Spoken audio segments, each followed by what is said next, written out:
ich will auch ein Pony. Du hast es so schön, Prinzessin wunderbar. Du darfst einfach ein Pony haben und ich nicht. Ja, ich habe super und du bist die Ärmste. Hast du schon einmal überlegt, dass ich das Fünkli jeden Tag striegeln muss? Die Mähne bürsten, die Haufen auskratzen, ins immer zur gleichen Zeit 2-mal am Tag futtern. Schauen, dass immer frisches Wasser da ist, misten und ins bewegen. Und ehrlich gesagt, habe ich nicht jeden Tag ganz gleich viel Lust drauf, das alles zu machen. Hör schon 2-mal nicht, wenn es draussen regnet oder sonst draubauset. Das kannst du mir glauben. Gleich sind die Prinzessin wunderbar und das Fünkli ein super Team. Sie haben schon viel zusammen erlebt. Zum Beispiel am heissesten Tag des Jahres.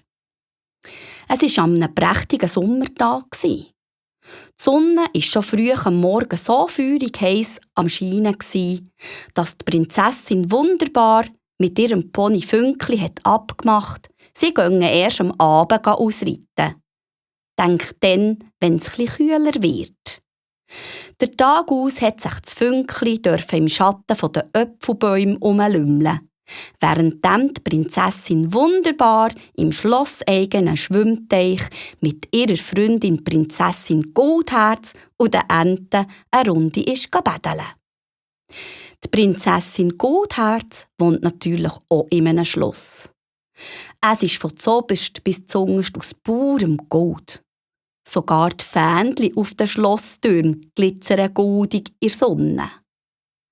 Wer das Schloss bei schönem Wetter anschauen will, muss unbedingt daran denken, dass er eine gute Sonnenbrille anlegt.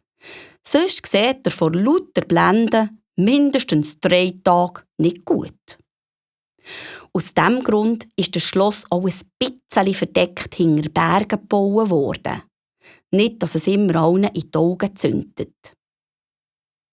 Zum Glück ist es aber gleich gar nicht so weit weg von Prinzessin Wunderbar. So, dass sich die beiden Freundinnen viel zum Spielen treffen können. Sie müssen nur ihr Pony satteln, 10 Minuten, also alle Finger lang reiten, dann sind sie beieinander. Übrigens, der Prinzessin Goldherz ihres Pony schimmert selber auch, als wäre es aus Gold. Ein sandfarbig glänziges Fell und ein etwas dunklere, goldige, lange, glänzende Mähne haben dem Ponymann den Namen Oro eingebracht.